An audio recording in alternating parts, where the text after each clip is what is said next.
달빛처럼 포근한 옛 이야기, 월명야담입니다. 오늘도 건강과 웃음이 늘 함께 하시길 바랍니다. 구독과 좋아요로 함께 해주시면 더 많은 이야기를 들려드릴 수 있습니다. 자, 이제 달빛 같은 이야기 속으로 함께 걸어가 보겠습니다. 한강 너머 산골 마을에 최부자댁이라 불리는 집안이 있었습니다.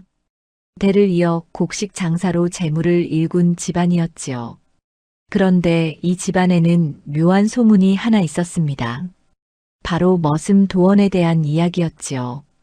도원은 석 달 전 이 집에 들어온 머슴이었습니다. 27의 나이에 키는 훤칠하고 얼굴도 반반하게 생겼으니 첫눈에는 제법 괜찮아 보이는 사내였지요. 하지만 일을 시켜보니 이상한 점이 한두 가지가 아니었습니다.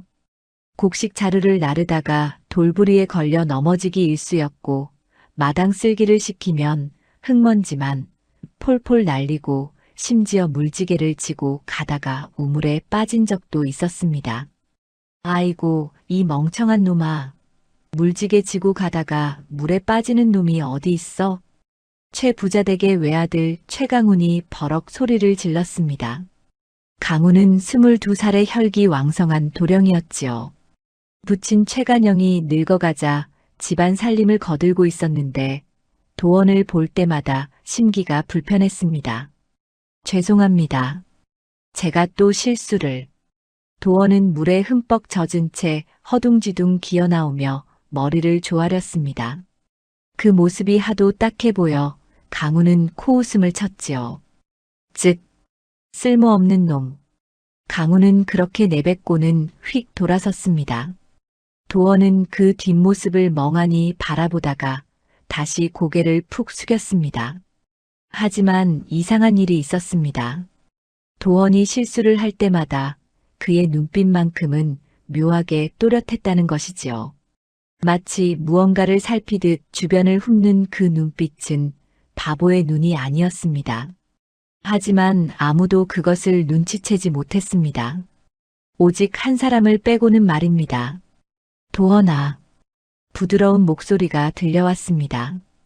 도원이 고개를 들자 최부자댁의 규수 서량이 마루 끝에 앉아 있었습니다. 24의 서량은 이 집안의 유일한 딸이었지요. 단아한 얼굴에 마음씨까지 고운 낭자였습니다. 옷이 다 젖었구나. 이거라도 걸치거라. 서량이 겉옷 한 벌을 건넸습니다. 도원은 황급히 손을 내저었지요. 아닙니다, 아씨. 제가 어찌 감히. 추우면 병이 나는 법이야. 그냥 받아라. 서량의 말에 도원은 조심스럽게 옷을 받아들었습니다. 그리고 깊이 고개를 숙였지요. 고맙습니다, 아씨.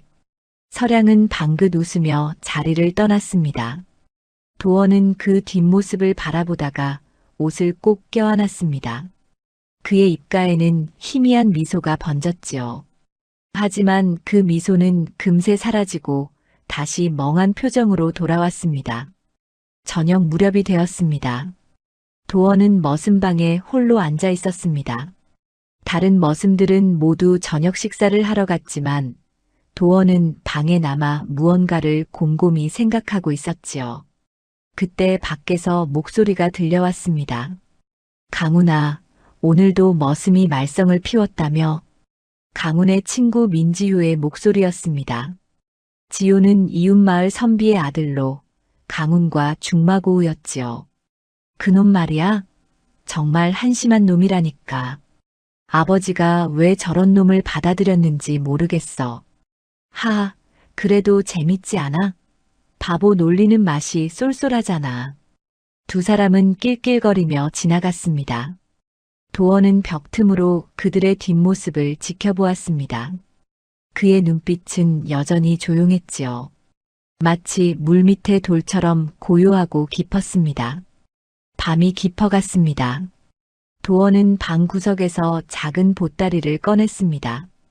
그 속에는 낡은 책 몇 권과 붓, 먹이 들어 있었지요. 도원은 촛불을 켜고 조심스럽게 책장을 넘겼습니다. 논어였습니다. 그는 한참을 책을 읽다가 붓을 들어 무언가를 적었습니다. 최강훈 나이 22.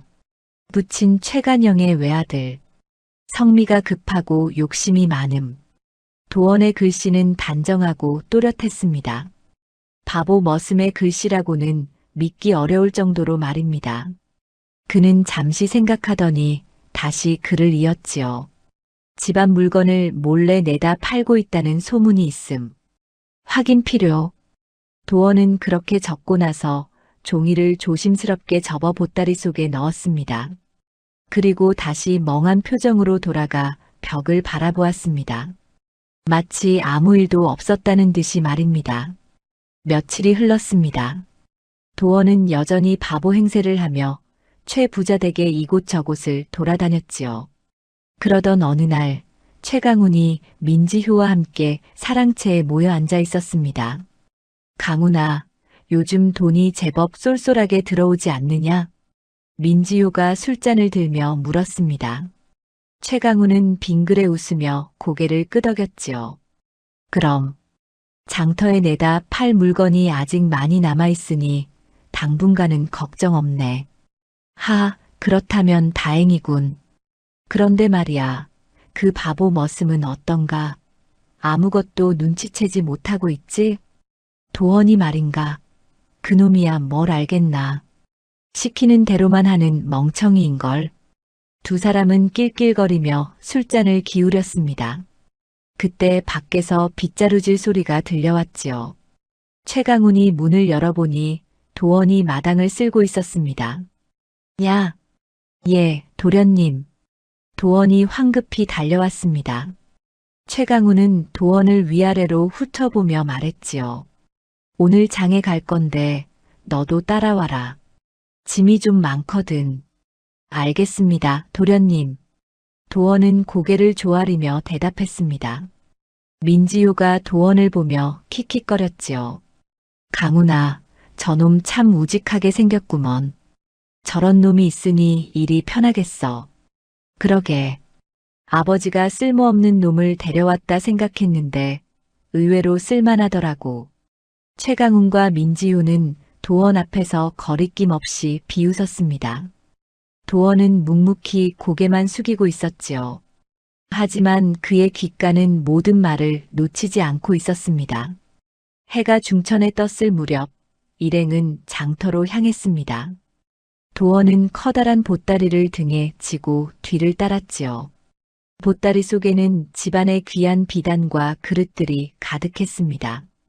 장터에 도착하자 최강훈은 도원을 한쪽 구석에 세워두었습니다.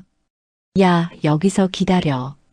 우리가 돌아올 때까지 움직이지 마라. 예, 도련님. 도원이 대답하자 최강훈과 민지효는 장터 안쪽으로 사라졌습니다.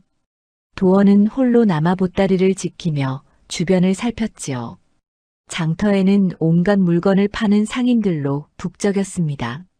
한참 후 최강훈과 민지효가 한 상인과 함께 돌아왔습니다. 상인은 보따리를 뒤지며 물건들을 확인했지요.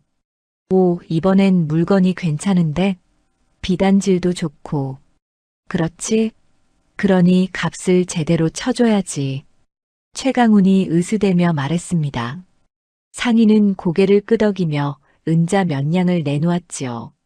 최강훈은 그 돈을 받아 품속에 깊이 넣었습니다. 자, 도원아. 이제 가자. 예, 도련님. 도원은 텅 빈 보따리를 들고 뒤를 따랐습니다.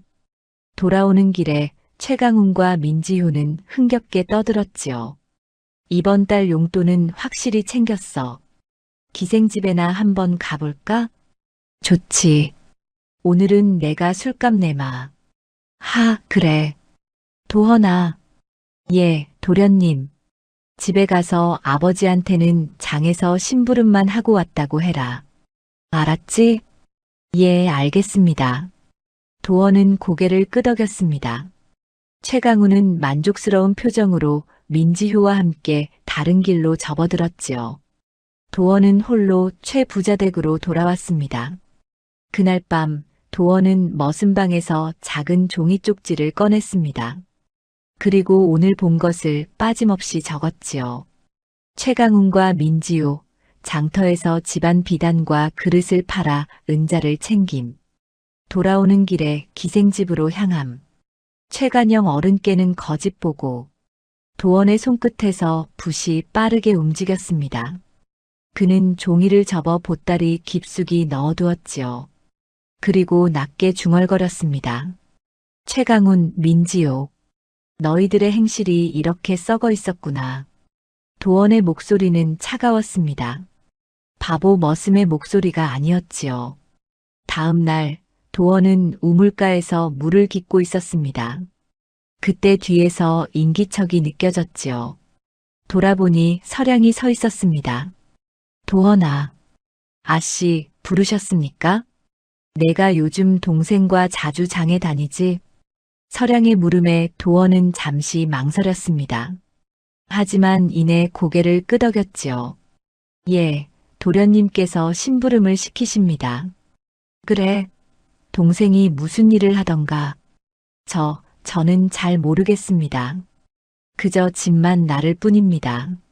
도원은 여전히 멍한 표정을 지었습니다. 서량은 한참을 도원을 바라보다가 한숨을 내쉬었지요. 그래, 내가 알 리 없겠지. 서량은 돌아서려다가 다시 도원을 돌아보았습니다. 도원아, 너 정말 바보가 맞느냐? 그 물음에 도원의 눈빛이 잠깐 흔들렸습니다. 하지만 금세 다시 멍한 표정으로 돌아갔지요. 아씨, 무슨 말씀이신지. 아니다. 내가 괜한 말을 했구나. 서량은 고개를 저으며 자리를 떠났습니다. 도원은 그 뒷모습을 바라보다가 다시 물동이를 들었습니다. 그의 입가에는 씁쓸한 미소가 스쳤지요. 서량 아씨는 눈치가 빠르시구나. 조심해야겠다. 도원은 속으로 생각하며 물동이를 나르기 시작했습니다. 며칠 후 최강훈은 더 큰 욕심을 부리기 시작했습니다. 사랑채의 귀한 도자기까지 빼돌리려 한 것이지요. 그날 밤 최강훈은 도원을 몰래 불러냈습니다. 도원아, 조용히 나와라. 도원은 머슴방에서 나와 최강훈을 따라갔습니다. 달빛만이 어둠을 밝히는 밤이었지요. 최강훈은 사랑채 뒤편으로 도원을 이끌었습니다. 이 항아리를 조심히 들고 나가거라. 절대 깨뜨리면 안 된다. 예, 도련님.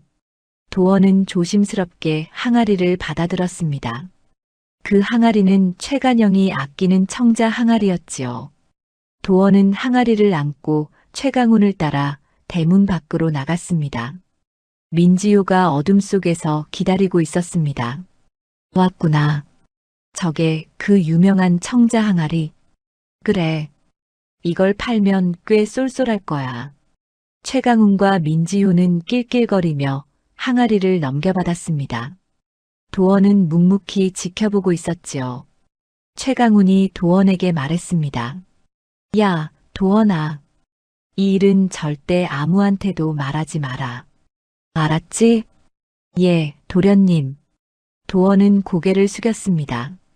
최강훈은 만족스러운 표정으로 민지효와 함께 어둠 속으로 사라졌지요.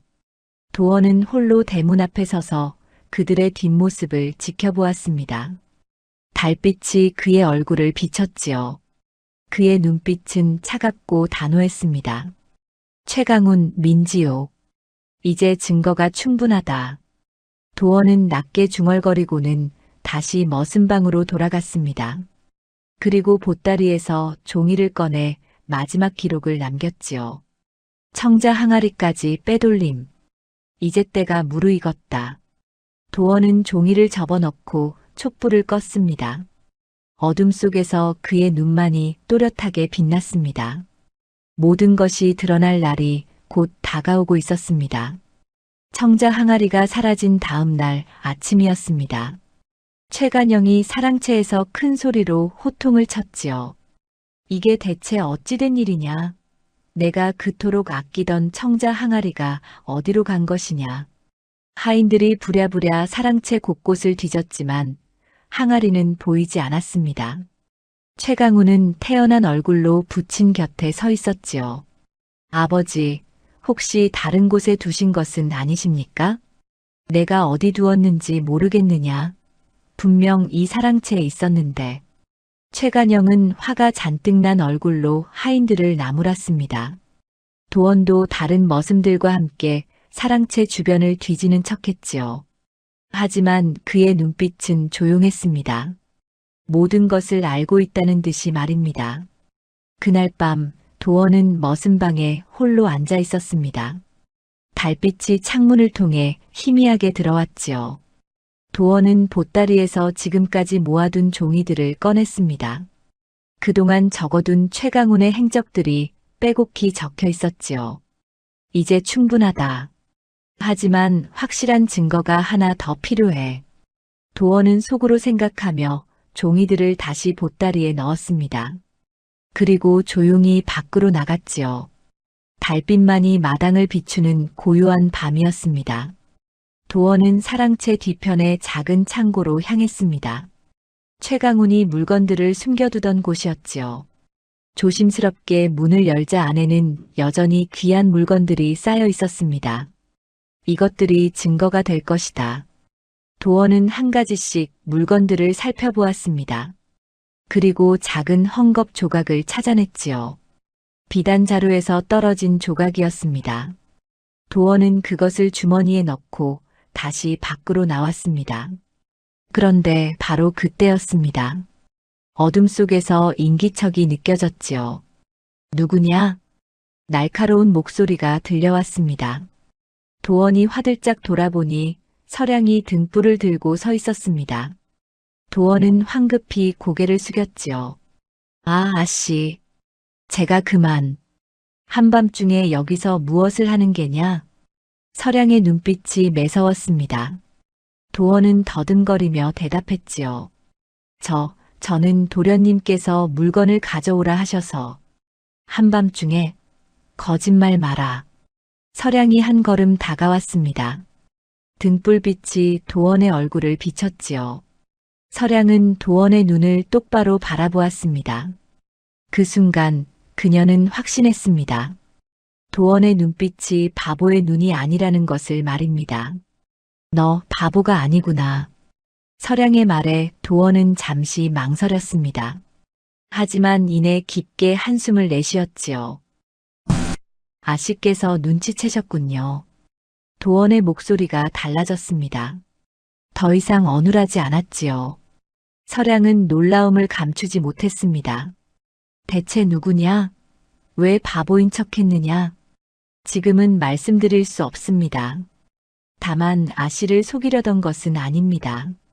도원은 조용히 대답했습니다. 서량은 한참을 도원을 바라보다가 물었지요. 동생과 관련이 있느냐? 도원의 침묵이 답이었습니다. 서량은 고개를 끄덕였지요. 그렇구나.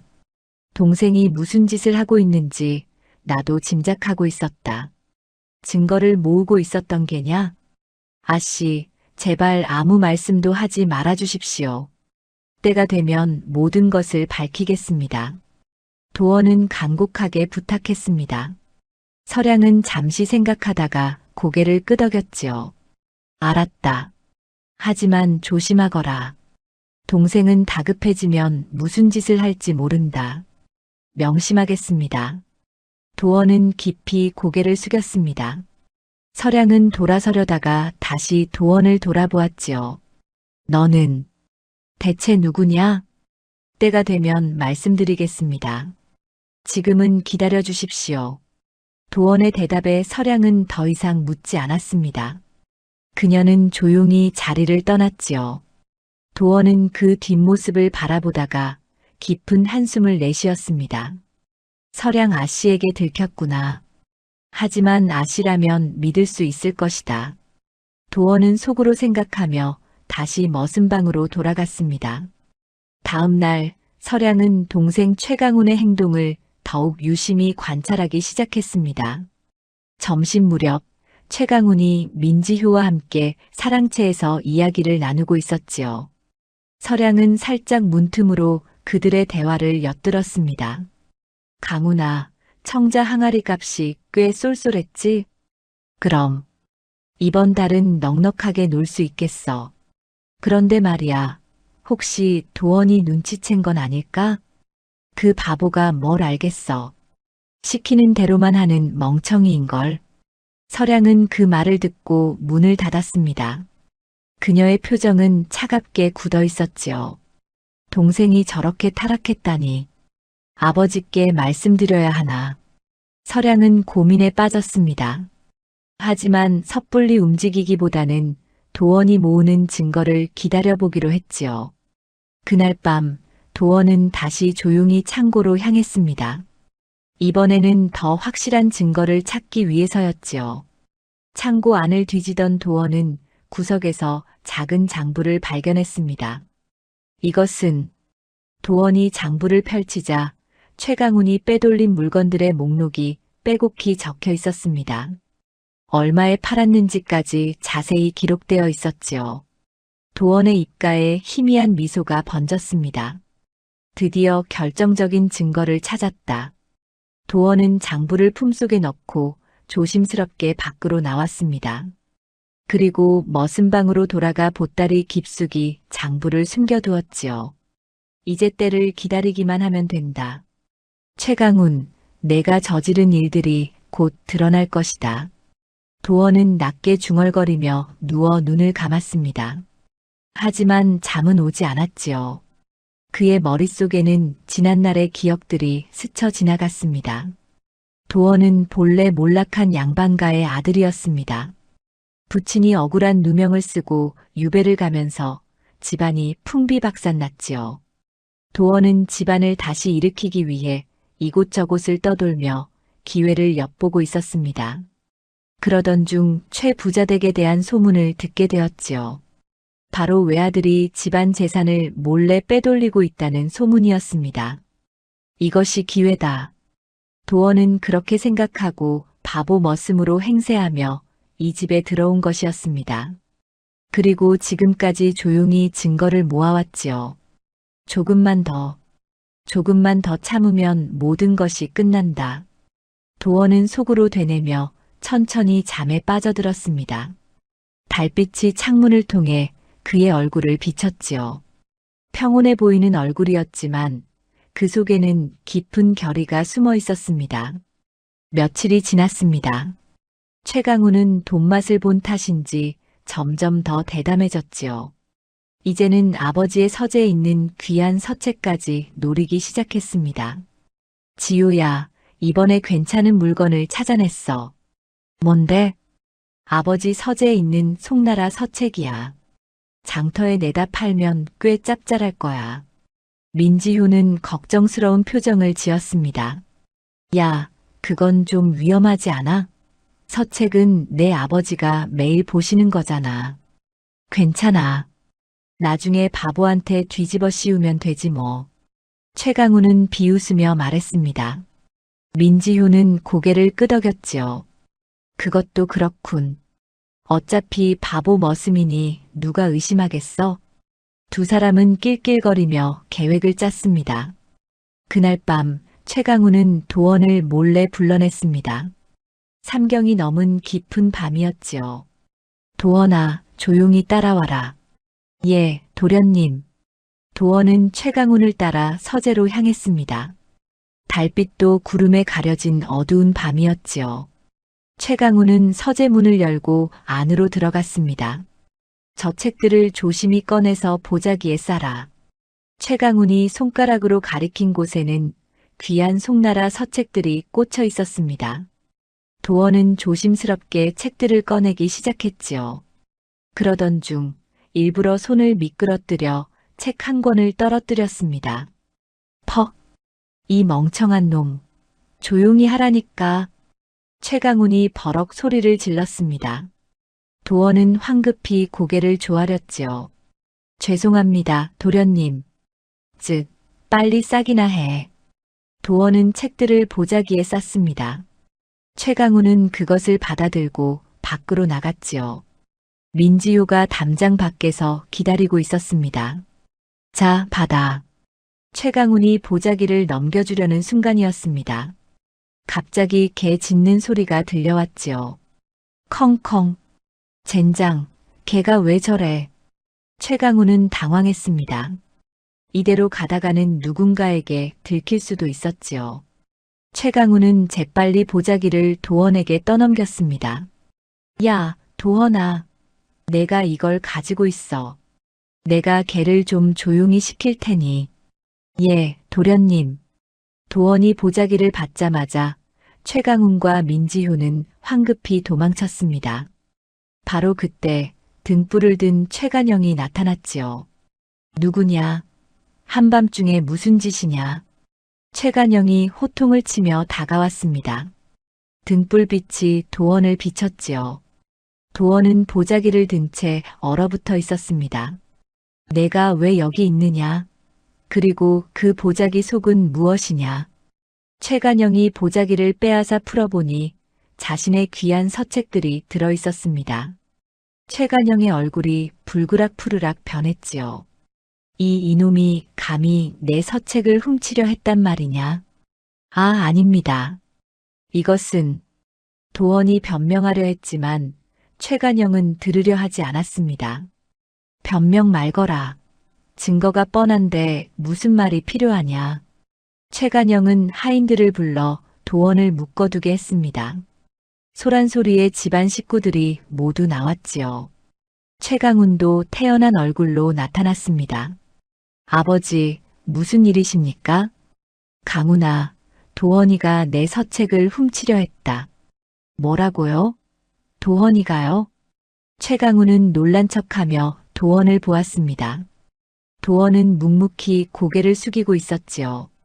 서량도 나와 상황을 지켜보고 있었습니다. 그녀는 도원의 눈빛을 보았지요. 도원은 고개를 들어 잠깐 서량을 바라보았습니다. 그 눈빛에는 침착함이 담겨 있었습니다. 마치 모든 것이 계획대로 되고 있다는 듯이 말입니다. 이튿날 아침 최강훈은 민지효를 만나 낄낄거리며 말했습니다. 맞지? 완벽하게 도원이한테 뒤집어 씌웠어. 하, 내가 정말 기가 막히더라. 그 바보는 이제 어떻게 되는 거야? 당연히 쫓겨나겠지. 아버지가 엄청 화나셨으니까. 두 사람은 사랑채에 앉아 술을 마시며 즐거워했지요. 그런데 그때 밖에서 최간영의 목소리가 들려왔습니다. 강훈아, 나와보거라. 최강훈은 태연하게 밖으로 나갔습니다. 최간영은 심각한 표정으로 서 있었지요. 아버지, 부르셨습니까?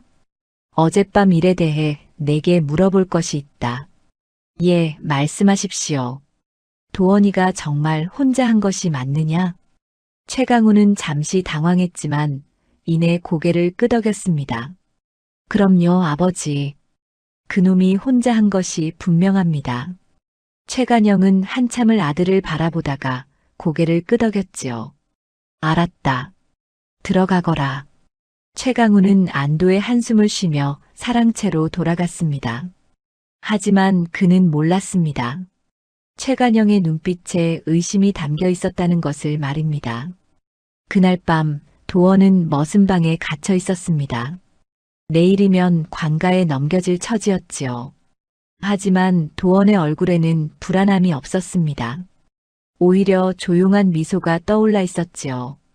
이제 마지막 단계다. 최강훈, 민지효. 너희들의 발악이 오히려 나를 도왔구나. 도원은 속으로 생각하며 창밖을 바라보았습니다. 달빛이 방 안을 비추고 있었지요. 도원은 품속 깊이 숨겨둔 장부를 만져보았습니다. 그것은 여전히 그곳에 있었습니다. 한편 서량은 자신의 방에서 고민에 빠져 있었습니다. 도원의 눈빛이 자꾸 떠올랐지요. 그는 분명 뭔가를 알고 있었습니다. 그리고 이 모든 것이 계획의 일부인 것 같았지요. 도원이가 정말 도둑질을 했을까? 아니야, 분명 동생이 뭔가 꾸민 거야. 서량은 결심했습니다. 내일 아침 아버지께 모든 것을 말씀드리기로 말입니다. 더 이상 지켜만 볼 수는 없었지요. 깊은 밤, 최 부자 댁은 고요했습니다. 하지만 그 고요함 속에는 내일 벌어질 큰 파란의 기운이 숨어 있었지요. 도원은 눈을 감고 누웠습니다. 그의 입가에는 여전히 희미한 미소가 떠올라 있었습니다. 내일이면 모든 것이 밝혀진다. 도원은 속으로 중얼거리며 천천히 잠에 빠져들었습니다. 달빛이 그의 얼굴을 비추며 방 안을 가득 채웠습니다. 이튿날 새벽 서량은 잠을 설쳤습니다. 도원의 눈빛이 자꾸만 떠올랐기 때문이지요. 동이 트기 전 그녀는 조용히 방을 나와 마당을 거닐었습니다. 도원은 분명 무언가를 알고 있어. 그리고 이 모든 것이 동생과 관련이 있어. 서량은 생각에 잠겨 걷다가 사랑채 쪽에서 소곤거리는 소리를 들었습니다. 최강훈과 민지효의 목소리였지요. 서량은 조심스럽게 사랑채 뒤편으로 다가갔습니다. 지효야, 정말 잘 넘어갔지? 그럼. 이제 바보는 끝이야. 관가에 넘어가면 곤장이라도 맞을 테고. 하하, 바보 머슴 주제에 감히 우리 집안 일을 엿보다니. 꼴 좋다. 최강훈의 말에 민지효가 웃으며 대꾸했습니다. 근데 말이야, 내가 그동안 빼돌린 물건들이 얼마나 되지? 글쎄, 비단의 그릇에 항아리에. 꽤 되지. 돈으로 따지면 100냥은 넘을 거야. 100냥이나? 내 아버지가 알면 기절하시겠는걸. 알 리가 없지. 증거는 다 없애버렸고 장부도 불태웠으니까. 서량은 그 말을 듣고 온몸이 얼어붙는 것 같았습니다.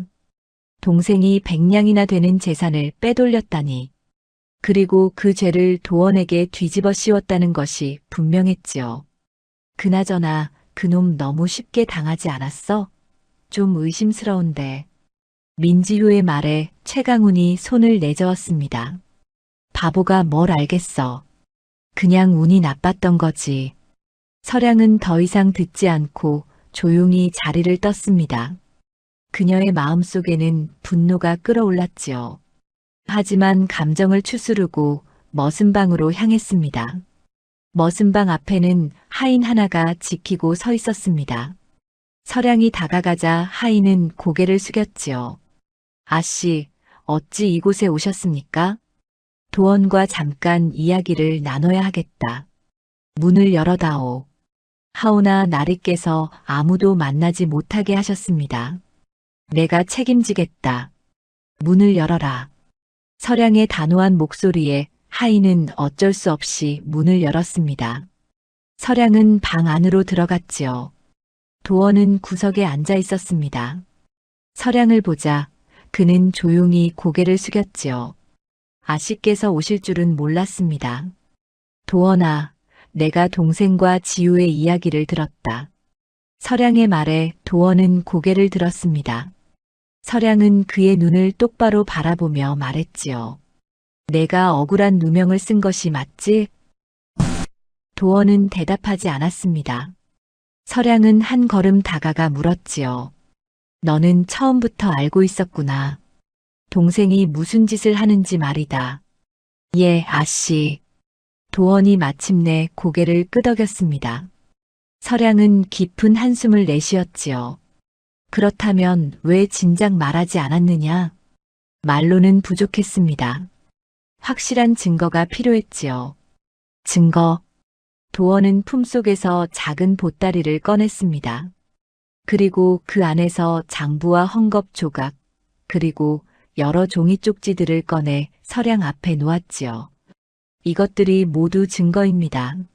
최강훈 도련님이 그동안 빼돌린 물건들의 목록과 팔아넘긴 기록, 그리고 제가 직접 본 것들을 적어둔 것입니다.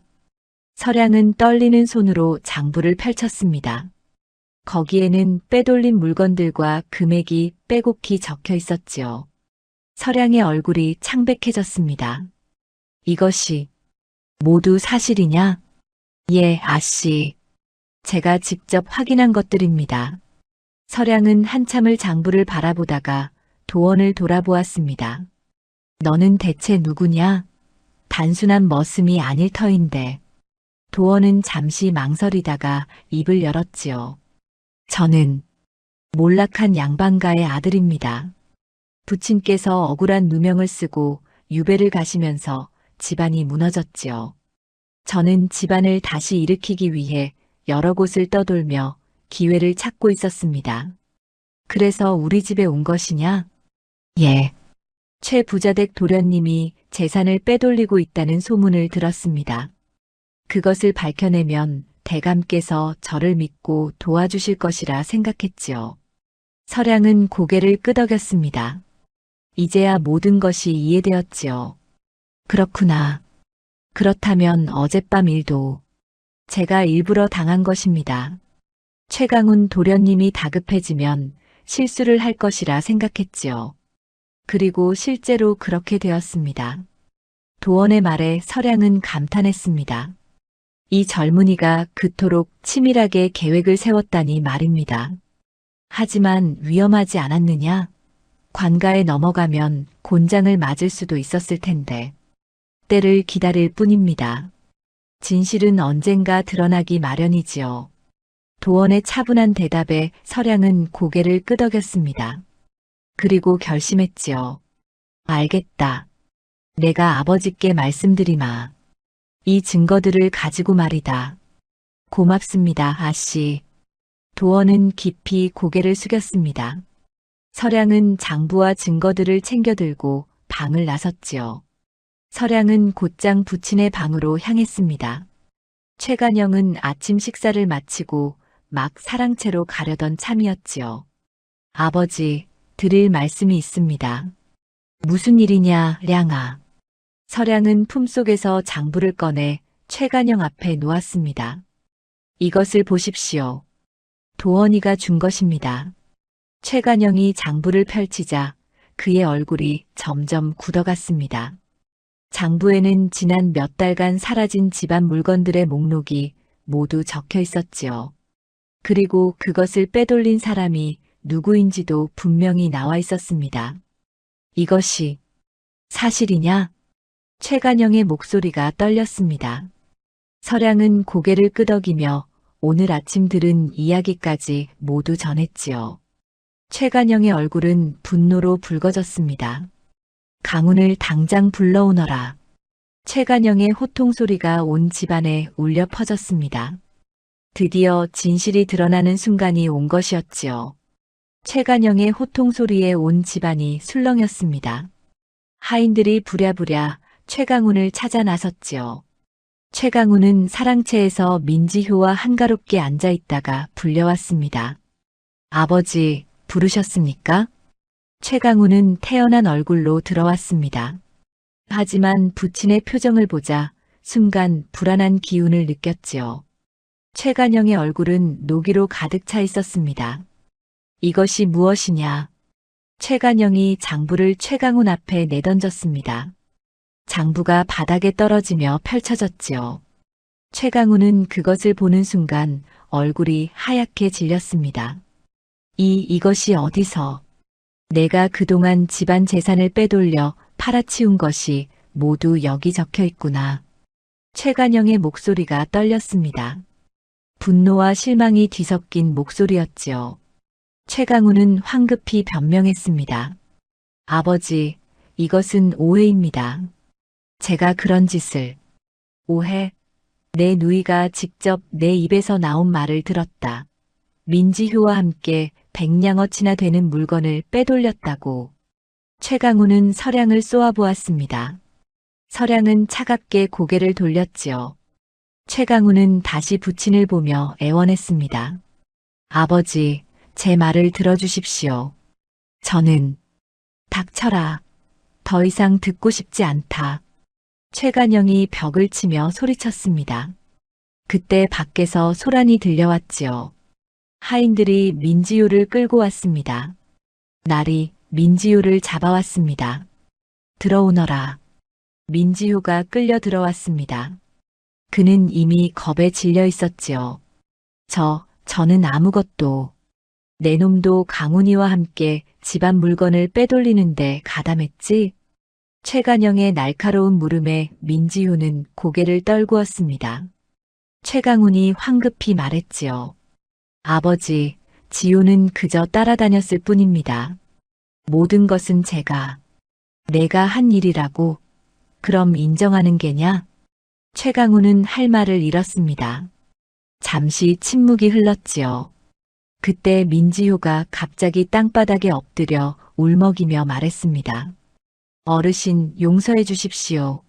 모든 것은 강훈이가 시킨 일입니다. 저는 그저 따라다녔을 뿐입니다. 뭐라고? 최강훈이 민지효를 쏘아보았습니다.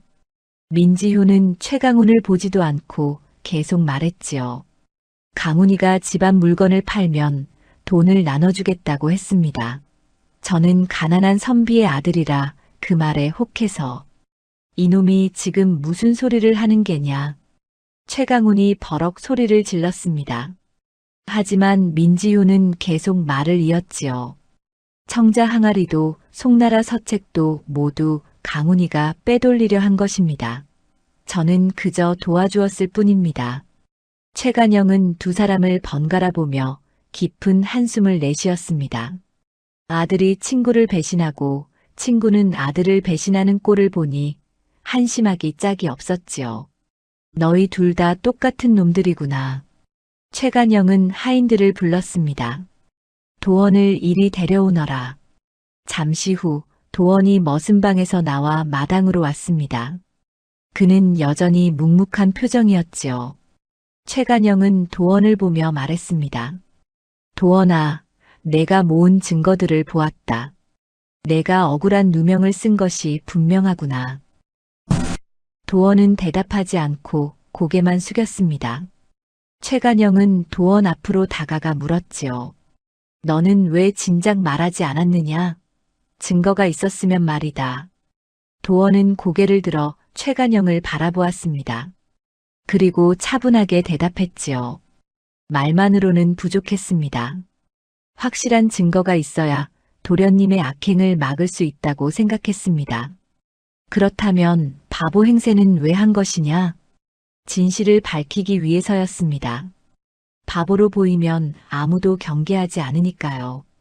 도원의 말에 최간영은 고개를 끄덕였습니다. 이 젊은이가 얼마나 치밀하게 계획을 세웠는지 알 수 있었지요. 너는 대체 누구냐?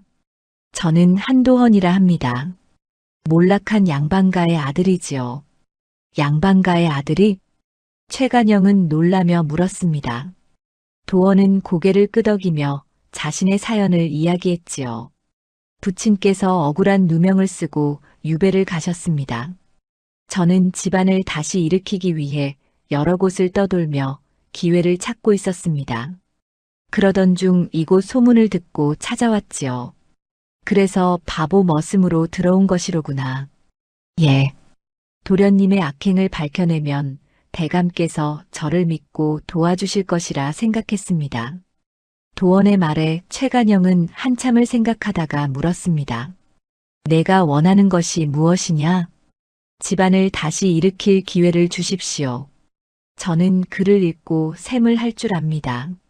대감께서 믿어주신다면 최선을 다하겠습니다. 최간영은 도원을 오랫동안 바라보았습니다.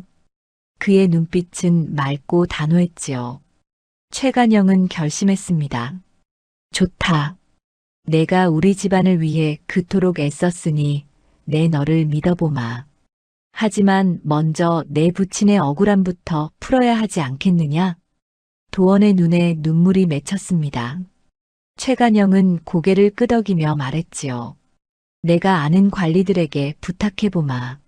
내 부친의 사연을 알아보고 억울함을 풀어드릴 수 있도록 말이다. 고맙습니다, 어른. 도원은 깊이 고개를 숙였습니다. 최간영은 다시 최강훈을 돌아보았지요. 최강훈은 창백한 얼굴로 서 있었습니다. 강훈아. 예, 아버지. 너는 이 집에서 나가거라. 더 이상 내 아들로 생각하지 않겠다. 아버지. 최강훈이 비명을 지르며 최간영의 옷자락을 붙잡았습니다. 하지만 최간영은 냉정하게 그 손을 뿌리쳤지요. 내가 저지른 일을 생각하면 당장 관가에 넘겨야 마땅하다.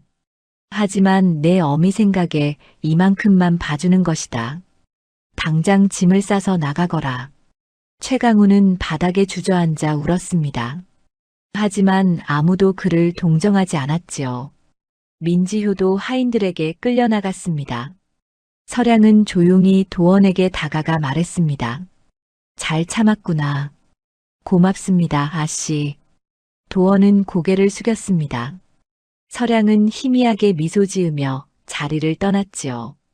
긴 싸움이 끝난 순간이었습니다. 최강훈이 집을 떠난 지 사흘이 지났습니다.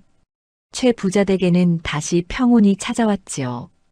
도원은 더 이상 머슴방이 아닌 사랑채의 작은 방에서 지내게 되었습니다. 그날 저녁 최간영은 도원을 불러 마주 앉았습니다. 촛불이 두 사람의 얼굴을 비추고 있었지요. 도원아, 이제 내 이야기를 자세히 들어보고 싶구나. 도원은 깊은 숨을 들이쉬고 입을 열었습니다. 저의 부친은 한양의 작은 관리셨습니다. 청렴하게 살아오셨지만 3년 전 상관의 비리를 고발했다가 오히려 누명을 쓰게 되셨지요. 무슨 누명이었느냐? 뇌물을 받았다는 누명이었습니다. 증거도 없었지만 상관의 힘이 샜기에 부친은 북쪽 변방으로 유배를 가셨습니다. 도원의 목소리가 떨렸습니다. 최간영은 고개를 끄덕이며 들었지요. 그래서 집안이 풍비박산 났구나. 예. 유배를 가신 후 모친마저 병으로 돌아가셨습니다. 저는 혼자 남아 집안을 다시 일으킬 방법을 찾아야 했지요. 그것이 쉬운 일이 아니었을 텐데. 처음에는 막막했습니다. 하지만 저는 포기하지 않았습니다. 부친의 억울함을 풀고 집안을 다시 세우겠다고 다짐했지요. 도원은 잠시 말을 멈추고 차를 한 모금 마셨습니다. 그리고 다시 이야기를 이었지요. 여러 곳을 떠돌며 일을 하면서 사람을 보는 법을 배웠습니다. 그러던 중 이곳 소문을 들었지요.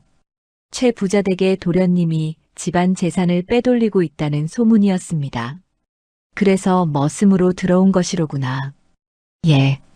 만약 제가 도련님의 악행을 밝혀낸다면 대감께서 저를 믿고 도와주실 것이라 생각했습니다.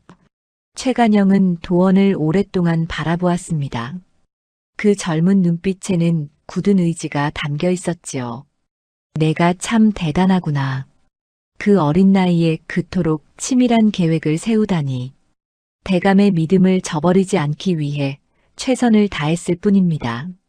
최간영은 고개를 끄덕였습니다. 그리고 품속에서 편지 한 통을 꺼냈지요. 내가 한양에 있는 친구에게 편지를 보냈다. 내 부친의 일을 알아봐 달라고 말이다. 도원의 눈에 눈물이 맺혔습니다. 최간영은 부드러운 목소리로 말했지요. 내가 우리 집안을 위해 그토록 애썼으니 이제 내가 너를 도울 차례다. 내 부친의 억울함을 반드시 풀어드리마. 고맙습니다. 평생 이 은혜를 잊지 않겠습니다. 도원은 깊이 고개를 숙였습니다. 최간영은 도원의 어깨를 두드리며 일으켜 세웠지요. 이제 바보 행세는 그만두고 당당하게 살아라. 내가 보여준 지혜와 인내는 아무나 가질 수 없는 것이다. 그날 밤 도원은 자신의 방에 홀로 앉아 창밖을 바라보았습니다. 달빛이 마당을 밝게 비추고 있었지요. 도원은 낮게 중얼거렸습니다. 부친, 아들이 드디어 첫걸음을 내딛었습니다. 이제 부친의 억울함을 풀고 집안을 다시 일으키겠습니다. 한편 최강우는 마을 주막에 머물며 하루하루를 보내고 있었습니다. 빼돌린 돈도 이미 다 써버려 가진 것이 아무것도 없었지요. 주막 주인이 밥값을 독촉했습니다. 도령, 밥값 좀 주셔야지요. 벌써 사흘째입니다. 알았어, 알았다고. 조금만 기다려. 최강훈이 소리를 질렀지만 주인은 냉정했습니다. 내일까지 밥값 안 주시면 나가셔야 합니다. 주인이 돌아서자 최강훈은 바닥에 주저앉았습니다. 민지효도 그를 배신했고 아버지도 그를 버렸지요. 이제 그에게 남은 것은 아무것도 없었습니다. 내가 왜 이렇게 되었을까? 최강우는 후회했습니다. 하지만 이미 늦었지요. 그가 저지른 일들은 되돌릴 수 없었습니다. 며칠 후 최간영의 친구에게서 답장이 왔습니다. 도원의 부친에 대한 소식이었지요. 최간영은 도원을 불러 편지를 읽어주었습니다. 내 부친께서 유배지에서 여전히 무사하시다고 하는구나. 그리고 당시 사건을 다시 조사해보니 억울한 점이 많다고 하더라. 정말입니까? 그래. 내 친구가 조정에 상소를 올려 재조사를 요청하겠다고 했다. 시일이 좀 걸리겠지만 희망이 보인다. 도원은 감격하여 눈물을 흘렸습니다. 최간영은 그런 도원을 보며 미소 지었지요. 울지 마라. 이제 시작일 뿐이다. 앞으로 내가 할 일이 많이 남아있다. 예, 명심하겠습니다. 그날 저녁 서량이 도원을 찾아왔습니다. 그녀는 차 한 잔을 건네며 말했지요. 축하한다, 도원아. 고맙습니다, 아씨. 내가 바보 행세를 할 때부터 알고 있었다. 내 눈빛이 남달랐으니까. 서량의 말에 도원은 쑥스러운 표정을 지었습니다. 서량은 부드럽게 웃으며 말했지요. 앞으로 우리 집안을 잘 부탁한다. 아버지께서 너를 믿고 계신다. 부끄럽지 않게 최선을 다하겠습니다. 서량은 고개를 끄덕이고 자리를 떠났습니다. 도원은 그 뒷모습을 바라보며 생각했지요. 이제 새로운 시작이다. 부친의 억울함을 풀고 집안을 다시 일으키고 최어른의 은혜에 보답하리라. 밤하늘에는 별이 총총히 빛나고 있었습니다. 도원은 창밖을 바라보며 깊은 숨을 들이쉬었지요. 긴 싸움은 끝났고 이제 새로운 길이 펼쳐지고 있었습니다. 최강우는 주막에서 쫓겨나 거리를 헤매고 있었습니다. 지나가는 사람들이 그를 손가락질했지요. 저 사람이 최 부자댁 아들이라며? 그러게. 집안 재산을 빼돌리다 들켰다던데. 최강우는 귀를 막고 골목으로 숨었습니다. 하지만 어디를 가도 사람들의 손가락질을 피할 수 없었지요. 그는 결국 마을을 떠나기로 했습니다. 아무도 자신을 아는 사람이 없는 곳으로 말입니다. 도원은 최 부자댁에서 새로운 삶을 시작했습니다. 바보 머슴에서 벗어나 당당한 사람으로 살아가기 시작한 것이지요. 그의 앞에는 희망찬 미래가 펼쳐져 있었습니다. 계절이 바뀌어 가을이 깊어갔습니다. 최강훈이 집을 떠난 지 어느덧 석 달이 지났지요. 도원은 최 부자댁에서 곡식 장사 일을 거들며 날로 신임을 얻어갔습니다. 어느 날 최간영은 도원을 불러 말했습니다. 도원아, 한양에서 좋은 소식이 왔다. 정말입니까? 내 부친의 사건이 재조사되어 무죄가 밝혀졌다. 이제 곧 유배에서 풀려나실 것이다. 도원은 그 말을 듣자 눈물을 참지 못했습니다. 3년을 기다린 끝에 드디어 부친의 억울함이 풀린 것이지요. 정말 감사합니다. 이 은혜를 어찌 갚아야 할지. 은혜라니. 내가 스스로 일궈낸 것이다. 내 지혜와 인내가 이 결과를 만든 것이지. 최간영은 도원의 어깨를 두드렸습니다. 도원은 깊이 고개를 숙였지요. 부친께서 돌아오시면 대감께 인사를 드리겠습니다. 그러거라. 나도 내 부친을 뵙고 싶구나. 그날 밤 도원은 자신의 방에서 부친께 편지를 썼습니다. 3년 만에 쓰는 편지였지요. 붓을 든 도원의 손이 떨렸습니다. 부친, 아들이 드디어 부친의 억울함을 풀었습니다. 이제 곧 돌아오실 수 있습니다. 아들은 여기서 부친을 기다리겠습니다. 도원은 편지를 쓰고 나서 창밖을 바라보았습니다. 달이 밝게 떠 있었지요. 도원은 낮게 중얼거렸습니다. 모친, 하늘에서 지켜보고 계시지요? 아들이 해냈습니다. 한편 최강우는 먼 마을의 작은 주막에서 품팔이로 하루하루를 근근히 살아가고 있었습니다. 한때 부잣집 도련님이었던 그는 이제 아무도 알아보지 못하는 떠돌이가 되어 있었지요. 어느 날 주막 주인이 최강훈에게 말했습니다. 이보시오. 저 구석 청소 좀 하시오. 예, 알겠습니다. 최강훈은 고개를 숙이며 빗자루를 들었습니다. 예전에 그라면 상상도 할 수 없는 일이었지요. 하지만 이제는 어쩔 도리가 없었습니다. 저녁 무렵 주막에 술손님들이 들어왔습니다. 그들은 여러 소식을 나누며 떠들었지요. 들었나? 최 부자댁 이야기 말이야. 무슨 일인데? 아들놈이 집안 재산을 빼돌리다 쫓겨났다지 뭔가. 허허, 그런 일이 있었어? 부잣집 자식이 그런 짓을 하다니. 최강훈은 구석에서 그들의 이야기를 들으며 고개를 떨궜습니다. 사람들은 여전히 자신의 이야기를 하고 있었지요. 최강훈은 귀를 막고 밖으로 나갔습니다. 밤하늘의 별을 보며 최강훈은 후회했습니다. 내가 욕심만 부리지 않았다면, 아버지께 효도하고 집안을 지켰다면, 하지만 후회해도 소용없었습니다. 그가 저질렀던 일들은 되돌릴 수 없었지요.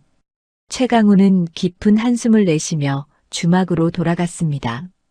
다음 날 도원은 최간영과 함께 장터로 향했습니다.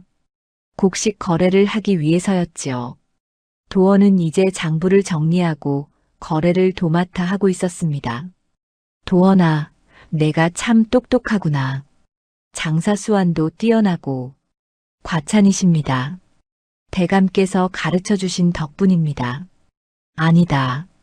내가 원래 지혜로운 아이다. 앞으로도 잘 부탁한다. 최간영은 흐뭇하게 웃으며 말했습니다. 도원은 고개를 숙였지요. 장터에서 일을 마치고 돌아오는 길에 서량이 마당에서 도원을 기다리고 있었습니다. 도원아, 잠깐 이야기 좀 하자. 예, 아씨. 두 사람은 정자에 앉았습니다. 서량은 차를 따르며 조용히 말했지요. 내 부친께서 곧 돌아오신다는구나. 예, 아씨. 대감의 도움 덕분입니다. 다행이구나. 내가 오랫동안 기다려왔던 일이잖니. 서량의 목소리는 부드러웠습니다. 도원은 고개를 끄덕이며 대답했지요. 아씨, 그동안 저를 믿어주셔서 고맙습니다. 내가 진실을 밝혀줘서 오히려 내가 고맙다. 동생이 저지른 일을 알게 되어 마음이 아팠지만 그래도 진실을 알게 된 것은 다행이었다. 서량은 잠시 말을 멈추고 차를 마셨습니다. 그리고 다시 입을 열었지요. 도원아, 부친께서 돌아오시면 어찌할 생각이냐? 먼저 부친과 함께 집안을 다시 일으켜야지요. 그리고 최 대감께 은혜를 갚아야 합니다. 너는 참 의리가 있구나. 서량은 미소 지으며 일어섰습니다. 도원도 함께 일어나 고개를 숙였지요. 아씨, 앞으로도 잘 부탁드립니다. 나야말로 잘 부탁한다. 서량은 그렇게 말하고 자리를 떠났습니다. 도원은 그 뒷모습을 바라보다가 생각했지요. 서량 아씨는 참 훌륭한 분이시다. 동생의 잘못을 알고도 진실을 밝히는 것을 도와주시다니. 한 달 후 도원의 부친이 유배지에서 풀려나 최 부자댁으로 찾아왔습니다. 도원은 대문 앞에서 부친을 기다리고 있었지요. 멀리서 한 노인이 지팡이를 짚고 걸어오는 모습이 보였습니다. 아버지. 도원은 달려가 아버지를 부둥켜 안았습니다. 아버지도 아들을 꼭 껴안으며 눈물을 흘렸지요. 내 아들, 그동안 고생이 많았구나. 아닙니다, 아버지. 이제 다시 시작하면 됩니다. 부자는 한참을 껴안고 울었습니다. 최간영은 그 모습을 보며 흐뭇하게 웃었지요. 어서 들어오십시오. 제가 도원의 부친을 뵙게 되어 영광입니다. 최간영이 공손히 인사했습니다. 도원의 부친도 깊이 고개를 숙였지요. 아들을 돌봐주셔서 감사합니다. 평생 이 은혜를 잊지 않겠습니다. 아닙니다. 도원이가 우리 집안을 도왔습니다. 제가 오히려 감사할 따름입니다. 그날 밤 최 부자 댁에는 작은 잔치가 벌어졌습니다. 도원의 부친이 돌아온 것을 축하하는 자리였지요. 도원은 부친 곁에 앉아 그동안 있었던 일들을 이야기했습니다. 멀리 떠난 최강우는 여전히 떠돌이 신세로 살아가고 있었습니다. 그는 가끔 옛날을 생각하며 눈물을 흘렸지요. 하지만 돌아갈 곳은 없었습니다. 도원은 부친과 함께 새로운 삶을 시작했습니다. 억울함을 털어내고 당당하게 살아가는 길을 걸어갔지요. 그의 앞에는 희망찬 미래가 펼쳐져 있었습니다.